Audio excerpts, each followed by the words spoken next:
Hello everyone, welcome to the learning project. मैं हूं हर्षा।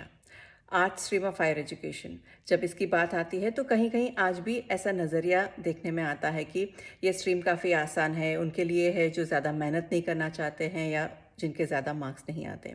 लेकिन सच बात तो ये है कि जितने अहम साइंस के सब्जेक्ट्स होते हैं उतने ही अहम सोशल साइंसेस और ह्यूमैनिटीज़ के सब्जेक्ट्स भी होते हैं हमारी तरक्की के लिए, इस दुनिया को बेहतर बनाने के लिए। तो आज हम इस वीडियो में इन सारे सब्जेक्ट्स को एक्सप्लोर करेंगे और जानेंगे कि कितने सारे इंटरेस्टिंग और वेरिड करियर्स हैं आर्ट्स के स्ट्रीम में भी। तो आर्ट्स के तहत आने वाले सब्जेक्ट्स को समझने के लिए मैंने 3 ब्लॉकेट्स बनाए हैं। एक है सोशल साइंसेस, दूसरा है ह्यूमैनिटीज और तीसरा है arts and skill based courses. तो सबसे पहले देखते हैं सोशल साइंसेस। सोशल यानी कि जो ह्यूमन एक्टिविटी से रिलेटेड होता हो, ह्यूमन इंटरैक्शन से रिलेटेड होता हो, जैसे कि अपनी दुनिया में पॉलिटिक्स चलता है, इकोनॉमिक्स हो रहा है, लॉ है, बहुत सारी चीज़ें चलती हैं ऑन अ डेली बेसिस। शुरुआत तो यहाँ से होती है कि हमारा ब्रेन कैसे काम करता है। तो ये सारी चीज़ें हैं और इनकी जो एक साइंटिफिक स्टडी होती है वो सारे कोर्सेस हम सोशल साइंसेस के तहत आते हैं। तो साइंटिफिक स्टडी कैसे, साइंटिफिक स्टडी का मतलब क्या, वो हम एक एग्जाम्पल के तहत देखेंगे। फर्ज कीजिए कि मुझे जानना है कि बीटीएस को इतने सारे यंगस्टर्स क्यों पसंद करते हैं। तो क्या चीज़ है जो उनको अट्रैक्ट करती है? उनके गाने अट्रैक्ट करते हैं, उनकी लिरिक्स अट्रैक्ट करती हैं, उनका अपीयरेंस अट्रैक्ट करता है, या फिर उनका डांसिंग अट्रैक्ट करता है, और ये सारी चीज़ें मिला के है, या फिर सिर्फ इसलिए कि हमारे पेयर्स फॉलो कर रहे हैं तो हमको भी चलो फॉलो करना चाहिए, इसीलिए हम फॉलो करते हैं। तो ये मैं कैसे पता करूँगी? सो आई विल गैदर 100 पीपल, 100 लोगों को मैं लूँगी द आर्मी, बीटीएस के आर्मी में से, और उनको एक मैं गूगल फॉर्म दूंगी जिसमें ये सारे वेरिएबल्स लिखे गए होंगे कि is it the song, is it the dance, is it the appearance, और इन सारों को मैं बोलूँगी कि आप on a scale of 1 to 10 इसको रेट कीजिए कि आपको उनका डांस बहुत अच्छा लगता है तो आपने 10 मार्क्स दे दिया, सॉन्ग्स में इतना इंटरेस्ट नहीं है तो आपने समझो 2 मार्क्स दे दिए, ऐसे। और ये सारा डेटा मैं गैदर करूंगी और फिर स्टैटिस्टिकल टेक्निक्स से मैं इसको एनालाइज करूंगी, और फिर मुझे पता चलेगा कि कौन सी चीज़ है जो सबको, बहुत सारे ज़्यादा लोगों को कौन सी चीज़ पसंद आती है। So I can come at a conclusion that BTS की ये चीज़ है जो लोगों को सबसे ज़्यादा अट्रैक्ट करती है। वो शायद 3-4 चीज़ों का कॉम्बिनेशन भी हो सकता है या एक चीज़ भी हो सकती है। तो ऐसे साइंटिफिक तरीके से जो स्टडी होती है तो उसको हम साइंस कहते हैं, and that is why these subjects are known as social sciences. On the other hand humanities क्या होते हैं?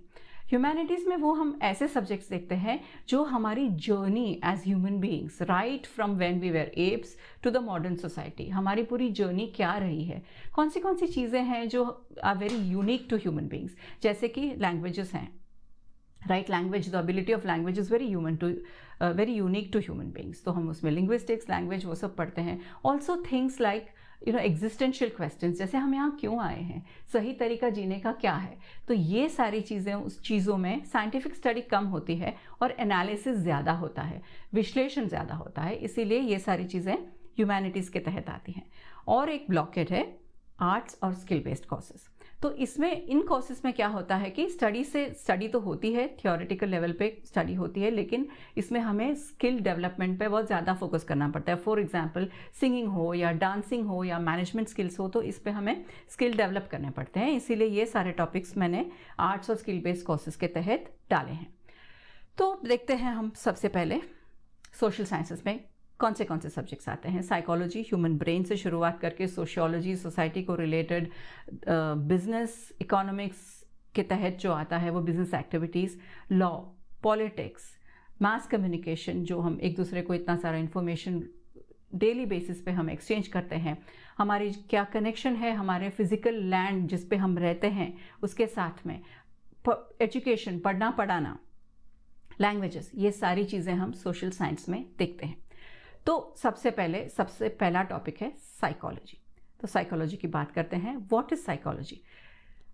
Psychology is the study of how we think, how we feel, and what leads to our behaviour, what is our personality, how do we process information, what is intelligence, what are different mental conditions, अलग अलग life के अलग अलग stages पे हमारे mindset में क्या changes आती हैं, ये सारी चीज़ें हम साइकोलॉजी के तहत सीखते हैं। बहुत एक्साइटिंग कैरियर अपॉर्चुनिटीज़ हैं, बहुत आगे जाके इसके लिए बहुत प्रॉस्पेक्ट्स हैं, बहुत अहमियत रहेगी इस टॉपिक की, तो ज़रूर एक्सप्लोर कीजिएगा। स्पेशलाइजेशंस और करियर्स के चॉइसेस मैंने इसमें डाल दिए हैं। अगली बात करेंगे सोशियोलॉजी की। तो अभी हम बंदे से आगे निकल के हम सोसाइटी की तरफ जाते हैं कि मैं हूँ, मेरी साइकोलॉजी है और मैं मेरी फैमिली के साथ रहती हूँ, आगे जाके मैं स्कूल में पढ़ती हूँ, फिर मैं काम करने जाऊँगी, ऐसे एक सोसाइटी बनती है, फिर एक स्टेट बनता है, एक कंट्री बनती है और एक दुनिया बनती है। और इन सारे इंटरैक्शंस में हमारे कुछ पैटर्न्स होते हैं। जैसे कहीं पे हम कोऑपरेट करते हैं एक दूसरे के साथ, आपने सुना होगा कोऑपरेटिव बैंक, फलाना कोऑपरेटिव बैंक, फलानी कोऑपरेटिव सोसाइटी, तो ये सारा कोऑपरेशन होता है। हम एक दूसरे के साथ मिलजुल के काम करते हैं हमारी खुद की भलाई के लिए। कहीं पे कॉन्फ्लिक्ट हो जाता है, जैसे रशिया और यूक्रेन का भी चल रहा है। कहीं पे हम एकोमोडेट कर लेते हैं एक दूसरे को, तो कहीं हम प्रेजुडाइज होते हैं, किसी स्किन के कलर के साथ prejudice against women, prejudiced against a community, ये सारे प्रेजुडाइसेस आ जाते हैं हमारे में। तो ये सारी जो सोशल इंटरैक्शंस की पैटर्न्स होती हैं, ये हम सोशियोलॉजी में पढ़ते हैं। और इसमें हमें बिजनेस में, रिसर्च में, एजुकेशन में, सोशल एंड कम्युनिटी सर्विसेज में, जस्टिस सिस्टम में, इन सब जगह पे करियर की अपॉर्चुनिटीज़ हैं। तो आगे जाके बात करेंगे इकोनॉमिक्स की। इकोनॉमिक्स क्या होता है? Study of production, distribution and consumption of all the goods and services. आपके रोज़मर्रा की ज़िंदगी में आप कितनी सारी चीज़ें इस्तेमाल करते हो, कितने सर्विसेज इस्तेमाल करते हो, राइट? मोबाइल फ़ोन है, आप बस से कहीं जा रहे हो, कपड़े पहन रहे हो, खाना खा रहे हो, मूवी देख रहे हो, ये सारी गुड्स एंड सर्विसेज हम रोज़ यूज़ करते हैं। तो कितने सारे सेक्टर्स हो जाते हैं, जैसे रॉ मटेरियल्स के बहुत सारे सेक्शंस, फिनिश्ड गुड्स के कितने सारे सेक्शंस, सर्विसेज के इतने सारे सेक्शंस। तो ये सारी चीज़ आप इकोनॉमिक्स में सीखते हो कि क्या इकोनॉमिक पॉलिसी है गवर्नमेंट की, गवर्नमेंट बजट कैसे ड्रॉ करते हैं, पेश करते हैं, करेंसीज की क्या इंपॉर्टेंस होती है। फॉर एग्जांपल US डॉलर इतना स्ट्रॉन्ग क्यों है, इन्फ्लेशन क्या होता है, इंटरेस्ट रेट्स क्या मायने रखते हैं, ये सारी चीज़ें आप इकोनॉमिक्स के तहत सीखोगे। इसमें जो करियर अपॉर्चुनिटीज़ हैं वो मैंने यहाँ पे लिस्ट की हैं, और क्या क्या कोर्सेज हैं वो भी मैंने यहाँ पे लिस्ट किया हुआ है। आगे जाके देखते हैं लॉ। समझ लो अगर लॉ नहीं होता, रूल्स और रेगुलेशंस नहीं होते, तो यहाँ पे तो जंगल राज ही होता, राइट? हम ये सिविलाइज सोसाइटी में शांति से ऐसे रह ही नहीं पाते हैं। तो सबसे पहले तो आपको एबिलिटी टू जज कॉम्प्लेक्स सिचुएशंस, ये ज़रूरी है। एबिलिटी टू जज पीपल, बहुत अच्छी मेमोरी चाहिए, क्योंकि बहुत सारे सेक्शन, सब सेक्शंस आपको वर्बेटिम याद रखने पड़ेंगे, वो कोट करने पड़ेंगे जब आप केस लड़ रहे हो, राइट? क्विक थिंकिंग करने की एबिलिटी होनी चाहिए। लॉजिकली आप किसी को अपने आर्ग्यूमेंट से कन्विंस कर सको, अगर ये सारी क्षमताएं आप में हैं तो लॉ आपके लिए है। इसमें काफ़ी सारे स्पेशलाइजेशंस होते हैं। अब देखेंगे हम पॉलिटिकल साइंस। तो यहाँ पे सबसे पहला क्वेश्चन है कि पॉलिटिक्स और पॉलिटिकल साइंस में क्या फ़र्क होता है। तो रोज़मर्रा की ज़िंदगी में एक देश चलाने के लिए जो भी चलता रहता है, या स्टेट चलाने के लिए, या फिर एक समझो कि म्यूनिसिपल कॉरपोरेशन, एक एरिया चलाने के लिए जो कुछ भी होता रहता है वो सारा पॉलिटिक्स होता है। फॉर एग्जांपल अभी रशिया और यूक्रेन की वॉर चल रही है, इंडिया ने कोई ट्रीटी साइन की है ऑस्ट्रेलिया के साथ, ट्रेड एग्रीमेंट साइन की है, नई एजुकेशन पॉलिसी आ रही है 2024 में, किसी एक पॉलिटिकल पार्टी ने दूसरी पॉलिटिकल पार्टी को अक्यूज़ किया है। तो ये सारी चीज़ें पॉलिटिक्स होती हैं। लेकिन पॉलिटिकल साइंस क्या होता है? पॉलिटिकल साइंस होता है कि लोकल लेवल पे, नेशनल लेवल पे, इंटरनेशनल लेवल पे आप पॉलिटिकल सिस्टम को समझते हो, उसकी ब्रांचेस को समझते हो, पावर रिलेशंस को समझते हो, क्या सॉफ्ट पावर होता है, क्या हार्ड पावर होता है, पावर कैसे यूज़ किया जाता है, ओके? सारे इज़म्स समझते हो, क्या है सोशलिज्म, क्या है कम्युनिज्म, क्या है फेमिनिज्म, डेमोक्रेसी क्या है, ऑटोक्रेसी क्या है, ये सारी चीज़ें आप पॉलिटिकल साइंस में पढ़ते हो। अभी आगे जाके हम देखेंगे मास कम्युनिकेशन और जर्नलिज्म। तो बहुत सारे लोगों को बहुत सारा इंफॉर्मेशन आप newspapers, magazines, television, radio, films, internet के तहत आप जो देते हो, चाहे वो एडवर्टाइजमेंट हो, चाहे वो एंटरटेनमेंट हो, या चाहे वो न्यूज़ हो, तो ये सारी चीज़ें मास कम्युनिकेशन के तहत आती हैं। जर्नलिज्म मास कम्युनिकेशन के तहत आता है, क्योंकि journalism is a part of mass communication, because mass communication also includes entertainment and advertisement. But journalism क्या होता है कि आप फैक्चुअल इंफॉर्मेशन देते हो, जो कुछ भी हो रहा है उसके बारे में, जो इवेंट्स हो रहे हैं, या किसी पर्सन के बारे में, या किसी प्रोडक्ट के बारे में। तो जर्नलिज्म के लिए आपको कौन सी स्किल्स की ज़रूरत होती है, राइट? वो देखते हैं हम कि आपको एक एबिलिटी होनी चाहिए कि रेलेवेंट फैक्ट्स, बहुत सारा इन्फॉर्मेशन होता है, उसमें से कौन सा फैक्ट इंपॉर्टेंट है, रेलेवेंट है, उसको आपको फिल्टर करके निकालना है। एनालिटिकल थिंकिंग चाहिए, टेक्नोलॉजी का नॉलेज चाहिए, आपको इन्वेस्टिगेटिव स्किल्स चाहिए, और ऑफ कोर्स एक्सेलेंट लैंग्वेज और कम्युनिकेशन स्किल्स तो आपको चाहिए ही चाहिए। साथ में पीपल स्किल होने चाहिए, लोगों से कैसे रैपो बिल्ड कर पाना, आसानी से बात कर पाना, उनसे इंफॉर्मेशन निकालना, ये सारे स्किल्स आपको होना बहुत ज़रूरी है। ये भी बहुत इंटरेस्टिंग और चैलेंजिंग फील्ड है, तो ये भी आप कंसिडर कर सकते हो। आगे जाके हम देखेंगे ज्योग्राफी। वैसे ज्योग्राफी आप स्कूल में पढ़े हो, geography is the study of physical properties of the earth surface. लेकिन जब आप आगे के लेवल पे ज्योग्राफी पढ़ते हो तो आप क्या देखते हो कि जो फिजिकल फीचर्स होते हैं अर्थ के, उसके साथ में जो ह्यूमन बींग्स वहाँ पे रहते हैं, तो उनकी पॉपुलेशन, उनकी पॉलिटिक्स, उनकी इकोनॉमिक एक्टिविटीज़, फिर एनवायरनमेंट, इन सब का असर क्या पड़ता है उनकी ज्योग्राफी पे, और इन सब चीज़ों पे इनकी ज्योग्राफी का क्या असर है, ये आप पढ़ते हो। और इस ज्योग्राफी में स्पेस भी आ जाता है, क्योंकि हर देश अपनी सैटेलाइट्स स्पेस में भेजता है। So all this consist of the study of geography. अब हम जाते हैं, देखते हैं एजुकेशन। ये one of my favourite subjects है। Education teaches you how to teach people. Okay, हम सब ने देखा है कि जिस भी सब्जेक्ट के टीचर या प्रोफेसर बहुत अच्छी तरह से आपको एक्सप्लेन कर पाते हैं, आपको वो बहुत पसंद होते हैं, तो ऑटोमेटिकली वो सब्जेक्ट भी आपको बहुत अच्छा लगने लगता है। वो इसीलिए कि किसी सब्जेक्ट में इन डेप्थ नॉलेज होना और उसको पढ़ा पाना, ये दोनों दो अलग चीज़ें होती हैं। तो एजुकेशन के कोर्सेज आपको क्या सिखाते हैं कि आप कैसे पढ़ाओगे। तो इंडिया को बहुत ज़रूरत है अच्छे टीचर्स की। तो आप में से जिस किसी को भी इंटरेस्ट हो, please do further research and pursue it. अभी देखते हैं लैंग्वेजेस। तो हिंदी, बंगाली, संस्कृत, पंजाबी, उर्दू जैसी इंडियन लैंग्वेजेस भी हैं, plus French, Spanish, German, Japanese और मैंडरिन, ये टॉप चॉइसेस हैं फॉरेन लैंग्वेजेस में। तो आप ऐसे कोई एक या दो लैंग्वेज भी पढ़ के आप इसमें करियर आगे बना सकते हो। और जब फॉरेन लैंग्वेज की बात आती है तो हर फॉरेन लैंग्वेज की जो एम्बेसी होती है ना, उसको अफिलिएटेड एक कल्चरल सेंटर होता है, वहाँ पे उनकी लैंग्वेज सिखाई जाती है। आपको प्राइवेट ट्यूटर्स भी मिलते हैं, या फिर आप लॉन्ग डिस्टेंस भी कर सकते हो। तो ये हुई लैंग्वेजेस की बात। और इसमें आप प्रोफेसर, ट्रांसलेटर, राइटर, लिंग्विस्ट या फिर टूर गाइड, या फिर अपने प्रोफेशन को सप्लीमेंट कर सकते हो। जैसे कि आप फ़र्ज़ कीजिए कि आप किसी मल्टीनेशनल कंपनी में काम कर रहे हो और बहुत सारे फॉरेन लोकेशंस में आपके ऑफिसेस हैं, आपके बिजनेस एसोसिएट्स हैं, तो आप उनके साथ उस लैंग्वेज में बात करोगे तो आपको एक एज रहेगी, राइट? तो ये हुई लैंग्वेज की बात। अब लास्ट सब्जेक्ट जो हम सोशल साइंसेस के तहत डिस्कस करेंगे वो है सोशल वर्क। तो सोसाइटी के कुछ ऐसे वर्ग होते हैं जिनको हमारी सपोर्ट की ज़रूरत होती है। तो इस सेक्टर में काम करना सोशल वर्क कहते हैं। ज़रूरी नहीं है कि ये विदाउट पे या विदाउट रेम्यूनरेशन होगा। काफ़ी सारे ग्रुप्स और ऑर्गेनाइजेशंस के साथ आप काम कर सकते हो, पॉलिसी मेकर के साथ काम कर सकते हो, या फिर CSR, कॉर्पोरेट सोशल रिस्पॉन्सिबिलिटी के तहत भी बड़ी कंपनियों को सोशल वर्क करना पड़ता है, तो वहाँ पे भी आप काम कर सकते हो। तो ये हुई सोशल साइंसेस की बात। अब हम बात करेंगे ह्यूमैनिटीज़ की।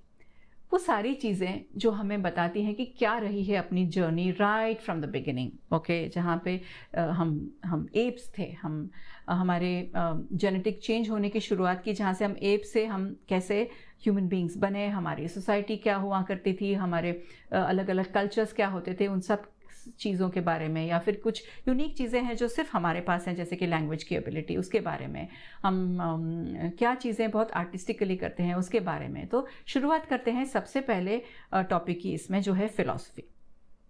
फ़िलॉसफी में हम क्या सीखते हैं, क्या सोचते हैं? Philosophy is a thought of why are we here, okay, what is the right way of living, what are ethics, ये सारी चीज़ें हम फिलॉसफी के तहत पढ़ते हैं। और आगे जाके इसका बहुत इम्पोर्टेंस होगा, क्योंकि हम लोग अब तो डिज़ाइनर बेबीज़ बनाने वाले हैं। जेनेटिक इंजीनियरिंग करके हम हमको जैसे चाहिए वैसे ह्यूमन बीइंग्स हम प्रोड्यूस कर पाएंगे। आर्टिफिशियल इंटेलिजेंस आ रहा है, मशीन लर्निंग आ रही है, मशीन्स हमारे जैसा ही काम कर पाएंगे। तो इसमें बहुत सारे एथिकल क्वेश्चंस आएंगे कि हमारी पॉलिसी क्या होनी चाहिए, हमें ऐसा करना चाहिए या नहीं। तो जाके ये फिलोसॉफिकल क्वेश्चंस रेज होने वाले हैं। अगला टॉपिक है linguistics. Linguistics is not study of one particular language, but it is the scientific study of language itself. यानी कि syllables कैसे बनते हैं, syllables से words कैसे बनते हैं, वर्ड्स के उच्चारण से उनके मीनिंग के साथ का क्या कनेक्शन होता है, अलग अलग ग्रामर की सिस्टम्स क्या होती हैं, ये सब जाके आप लिंग्विस्टिक्स में सीखते हो। और इनसे कोर्सेज क्या, इनसे आप करियर्स क्या कर सकते हो। तो आप कॉपी राइटर बन सकते हो, कॉपी एडिटर बन सकते हो, आप राइटर बन सकते हो, आप ट्रांसलेटर बन सकते हो। कभी कभी ऐसी सिचुएशंस होती हैं जहाँ पे कोई कुछ बोलता है और इमीडिएटली आपको उसको ट्रांसलेट करके लिखना होता है, या उसी लैंग्वेज में लेकिन लिखना होता है। So that such jobs are also there. At the same time you can be a speech pathologist, यानी कुछ लोगों को स्पीच की डिफिकल्टीज होती हैं तो उनके लिए आप काम कर सकते हो। अगला सब्जेक्ट है हिस्ट्री। हाँ, हम सब जानते हैं कि history is the study of what happened in the past, but to understand what is happening today, you have to know what happened in the past, because everything is linked. Today is not happening in isolation. आज जो भी हो रहा है उसके link past के साथ होते ही हैं। तो फर्ज कीजिए कि आप एक जर्नलिस्ट बनना चाहते हो, आप पॉलिटिकल न्यूज़ कवर करना चाहते हो, तो उस देश में, उस रीजन में आज क्या हो रहा है वो समझने के लिए उसकी हिस्ट्री भी जानना आपको ज़रूरी होती है, right. So history is our link, presence link to the past, which helps us understand our present better. आगे जाके है anthropology. Anthropology is the study of our human history. हम कहाँ से हमने शुरुआत की, हमारे कल्चर्स क्या थे, हमारी सोसाइटीज़ कैसी थी, लैंग्वेजेस कैसे आई, हम में क्या बायोलॉजिकल चेंजेस हुए, क्या जेनेटिक चेंजेस हुए, कौन सी रेसेस आई, ये सारी चीज़ हम एंथ्रोपोलॉजी से सीखते हैं। और उसमें मदद करता है archaeology and museology. Archaeology is the study of things that we recover from the earth, from things that are buried under the earth, कि हम एक्सकवेट करके पहले की जो चीज़ें होती हैं, कुछ मूर्तियाँ मिलती हैं हमें, बर्तन मिलते हैं, कहीं कहीं तो पूरी सिटीज़ मिली हैं हमको जो अर्थ के नीचे दबी हुई होती हैं। तो ये सब खोद के हम निकाल के वो सब उसकी स्टडी करते हैं कि भाई हमारी एक्टिविटीज़ क्या रही होंगी, हमारी सोसाइटीज़ कैसी थी, ये सब स्टडी हम करते हैं आर्कियोलॉजिकल फाइंडिंग्स के थ्रू। और ये सारी चीज़ें हम कहाँ रखते हैं, म्यूजियम्स में रखते हैं। तो museology is the study of how museums are organised, how they are made, and how things are documented and kept in the museums. फिर देखेंगे literature. Literature is the artistic use of language, और इसके तहत हम उपन्यास लिखते हैं, poetry लिखते हैं, ड्रामा लिखते हैं, ग्रंथ लिखते हैं, और भाषा का एक सुंदरता से उपयोग करके हम वर्क ऑफ आर्ट क्रिएट करते हैं। इसको we call literature. अब हम देखेंगे तीसरा ब्लॉकेट जिसके तहत है आर्ट्स और स्किल बेस्ड कोर्सेस। तो इसमें 3 चीज़ें हैं, डिज़ाइन है, फाइन आर्ट्स है और वेरियस मैनेजमेंट कोर्सेस हैं। तो सबसे पहले बात करते हैं डिज़ाइन की। तो एक टूथ ब्रश से लेके रॉकेट तक आपको सब डिज़ाइन करना पड़ता है। तो डिज़ाइन का मतलब सिर्फ ये नहीं कि ये देखना कि वो बाहर से वो प्रोडक्ट कैसा दिख रहा है, उसकी फंक्शनैलिटी भी डिज़ाइनिंग के तहत आती है। फॉर एग्जांपल, अगर आप एक टूथब्रश डिज़ाइन करते हो तो उसको पकड़ने में आसानी होनी चाहिए, वो पीछे तक पहुंचना चाहिए, उसके ब्रिजल्स ऐसे होने चाहिए कि वो अच्छे से सफाई करे, वगैरह वगैरह। तो डिज़ाइन बहुत सारी चीज़ों में हो सकता है, जैसे टेक्सटाइल है, सेरामिक है, ग्राफिक डिज़ाइनिंग है, ज्वेलरी है, इंटीरियर डिज़ाइनिंग है, प्रोडक्ट डिज़ाइनिंग है, बहुत सारी चीज़ें आप डिज़ाइन करते हो। अगर आप में इमेजिनेशन है, अच्छा विजुअल इमेजिनेशन है आपके पास, आप इनोवेटिव चीज़ों के बारे में सोच सकते हो, उनको ड्रॉ कर सकते हो, लोगों तक अपने आइडियाज़ को पहुंचा सकते हो, तो डिज़ाइन फील्ड आपके लिए है।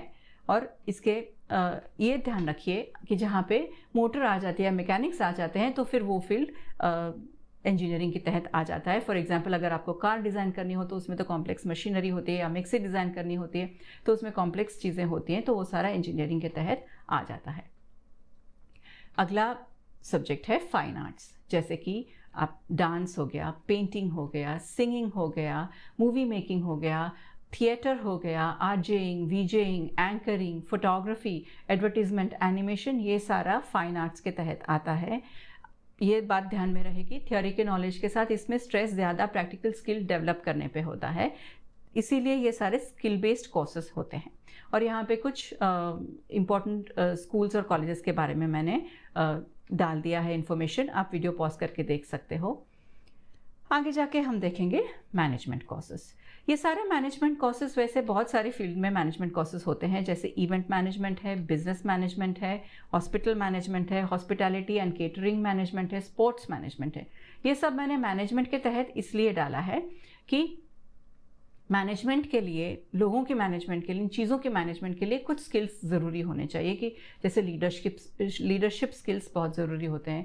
एक लव चाहिए आपको कि फिज़िकली काम करना है ना, जाके सब मैनेज करना, लोगों से डील करना। अच्छा, स्ट्रेस भी कभी कभी काफ़ी होता है चीज़ों में कि भाई बहुत बारी जैसे हमने प्लान किया हो वैसे नहीं हो पाता है, तो प्लान बी आपको इम्प्लीमेंट करना है।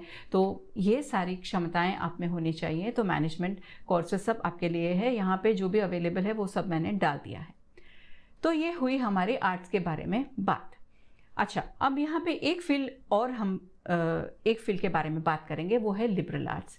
कि आप फ़र्ज़ कीजिए कि किसी बंदी को फिज़िक्स भी सीखना है, उसको फ़िलॉसफी भी सीखनी है, उसको साइकोलॉजी भी सीखनी है और उसको लिटरेचर भी सीखना है। तो उसको इन चारों एरिया से ये 4 कोर्सेज करने हैं, जो कि एक होलिस्टिक तरीके की स्टडी होती है, राइट, इंटरडिसिप्लिनरी अप्रोच है। तो कुछ कॉलेजेस हैं, कुछ IITs हैं जो ऐसे लिबरल आर्ट्स के कोर्सेज अवेलेबल करते हैं। अगर आपको इंटरेस्ट है तो आप इसको भी एक्सप्लोर कर सकते हैं। ये भी बहुत ही एक अच्छा तरीका है, एक ऑलराउंड तरीका है टू गेन फर्दर एजुकेशन। तो ये हुई आर्ट स्ट्रीम की बात। यहाँ पे हम एक इंटीग्रेटेड चार्ट डाल देंगे। I hope you found this helpful. Thank you and see you soon.